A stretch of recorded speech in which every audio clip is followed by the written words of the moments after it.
নমস্কার, তোমাদের সবাইকে সানা স্মাইল এডুকেশন সেন্টারে স্বাগত জানিয়ে আজকের ক্লাসটি শুরু করছি। আজকে তোমাদের সঙ্গে আলোচনা করব তোমরা যারা নবম শ্রেণীর দ্বিতীয় পর্যায়ক্রমিক মূল্যায়ন পরীক্ষা দেবে তোমাদের জন্য রায় ও মার্টিন প্রশ্ন বিচিত্র থেকে আজকে সমাধান করব নবম শ্রেণীর ভূগোল বিষয়ে মডেল নাম্বার 12 অর্থাৎ 12 নম্বর স্কুলের যে সমস্ত ছোট ও বড় প্রশ্নগুলি আছে সমস্ত প্রশ্নের উত্তরের সমাধান করে দেখাবো। চলো দেরি না করে মূল বিষয়ে যাওয়া যাক। দেখো প্রথমে কি আছে, প্রথমে সমাধান করব বিভাগ ক এর একে আছে বিকল্পগুলি থেকে সঠিক উত্তরটি নির্বাচন করে লেখো। এক দাগে আছে কোন স্থান ও তার প্রতিবাদ স্থানের মধ্যে সময়ের পার্থক্য হয়, সঠিক উত্তর হবে 12 ঘন্টা, অপশন সি। দুই দেখো ভূ আলোড়ন ভূপৃষ্ঠে অনুভূমিকভাবে কাজ করলে সৃষ্টি হয় ভঙ্গিল পর্বত, অপশন বি। তিনে দেখো কি আছে শিলা মধ্যস্থ খনিজের সঙ্গে অক্সিজেনের রাসায়নিক বিক্রিয়ায় যে আবহবিকার সংঘটিত হয় তা হলো জারণ, অপশন ডি।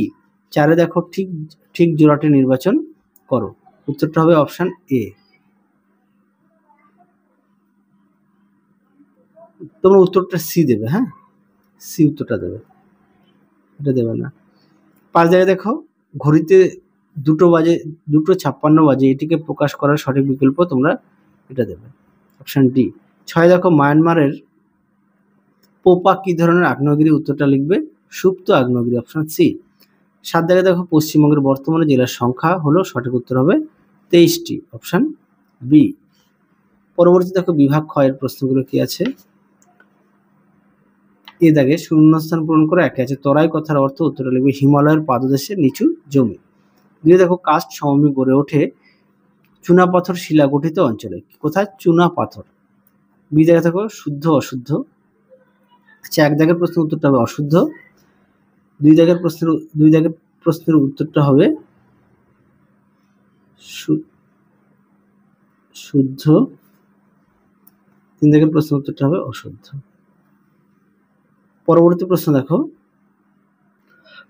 প্রশ্ন দেখো সি দাগের একটি বা দুটি শব্দে উত্তর দাও। একে আছে কুমেরু বৃত্তের উত্তরে যে অক্ষরেখা অবস্থিত তার নাম হচ্ছে সুমেরু বৃত্ত। দুইয়ে দেখো কোন নদীকে ত্রাসের নদী বলা হয়, উত্তরটা লিখবে তিস্তা নদীকে।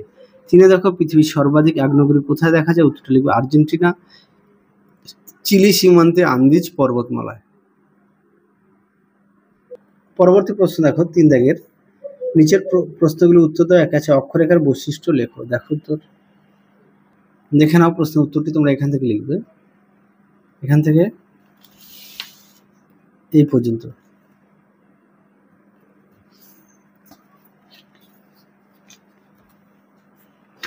পরবর্তী প্রশ্ন দেখো কি আছে ভৌগোলিক জালক কাকে বলে। দেখো প্রশ্নের উত্তর দেখে নাও, ভৌগোলিক জালক উত্তরটি এখান থেকে এই পর্যন্ত লিখবে, দেখে নাও।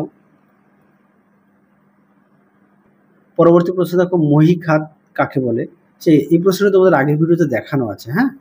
তারপরে দেখো গ্রস্ত উপত্যকা বলতে কি বোঝো, দেখে নাও প্রশ্ন উত্তর। আচ্ছা মহীখাতটা দেখিয়ে দিই, হ্যাঁ দেখে নাও মহীখাত। পরবর্তী দেখো গ্রস্ত উপত্যকা, দেখে নাও।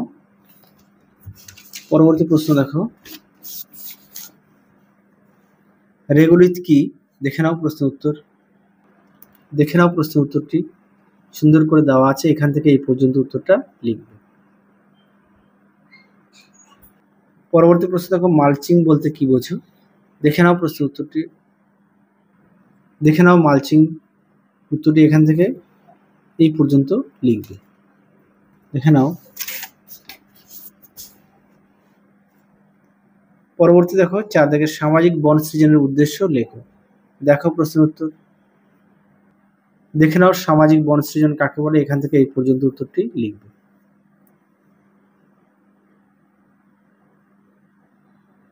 পরবর্তী প্রশ্ন দেখো পশ্চিমবঙ্গের বৃহত্তম জেলা হচ্ছে দক্ষিণ 24 পরগনা আর ক্ষুদ্রতম জেলা হচ্ছে কলকাতা। পরবর্তী দেখো বিভাগ ঘ এর কি আছে, 4 দাগের নিচের প্রশ্নগুলো উত্তর দাও। একে আছে স্থানীয় সময় ও প্রমাণ সময়ের মধ্যে পার্থক্য লেখো। দেখো উত্তরটি দেখে নাও, প্রশ্নের উত্তরটি স্থানীয় সময় ও প্রমাণ সময়ের মধ্যে পার্থক্য, অবশ্যই বিষয়গুলো উল্লেখ করবে, দেখে নাও।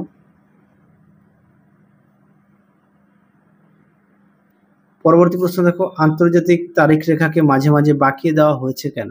দেখো প্রশ্নের উত্তর, দেখে নাও প্রশ্নের উত্তরটি সুন্দর করে দেওয়া আছে, তোমরা অবশ্যই পয়েন্ট দিয়ে লিখবে, কারণ দেওয়া আছে, দেখে নাও। পরবর্তী প্রশ্ন দেখো, আবহবিকার ও ক্ষয়ীভবনের পার্থক্য লেখো। দেখো প্রশ্নের উত্তর, দেখে নাও প্রশ্নের উত্তরটি, অবশ্যই বিষয়গুলো উল্লেখ করবে, দেখে নাও।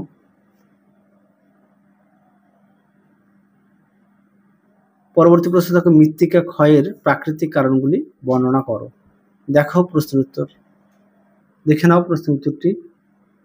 তোমাদের আগের ভিডিওতে আমরা সেকেন্ড ইউনিট টেস্টের সমস্ত বিষয়ের সাজেশন দেওয়া আছে, তোমরা যারা এখনো দেখোনি আমাদের প্লে লিস্টে গেলে সাজেশন পেয়ে যাবে, দেখে নাও। এই পর্যন্ত লিখবে।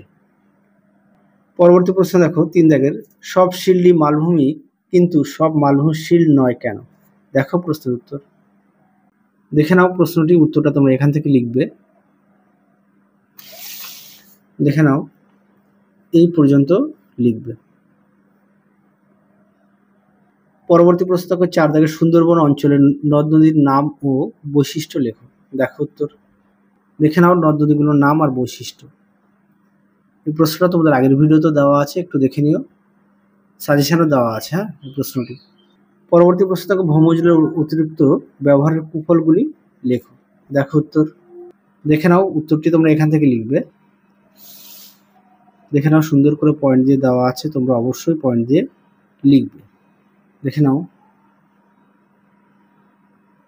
পরবর্তী প্রশ্নটা দেখো, দেখে নাও তোমরা প্রশ্নটা, উত্তরটা দেখাই, দেখে নাও প্রশ্ন উত্তর।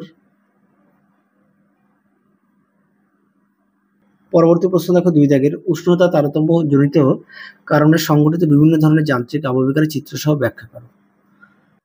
এই প্রশ্নটি তোমাদের আগের ভিডিওতে দেওয়া আছে, একটু দেখে নিও। 3 দাগে দেখো, পশ্চিমবঙ্গের জলবায়ুতে মৌসুমী বায়ুর প্রভাব আলোচনা করো। এটাও দেওয়া আছে, তাও তোমাদের দেখিয়ে দিই, দেখে নাও প্রশ্ন উত্তরটি, দেখে নাও। এই পর্যন্ত লিখবে। তাহলে চলো আজকের মতো এখানেই সমাপ্ত করছি, আবার দেখা হবে খুব শীঘ্রই তোমাদের পরবর্তী ভিডিওতে। তোমরা সবাই সুস্থ থেকো, ভালো থেকো। আজকের মতো টাটা।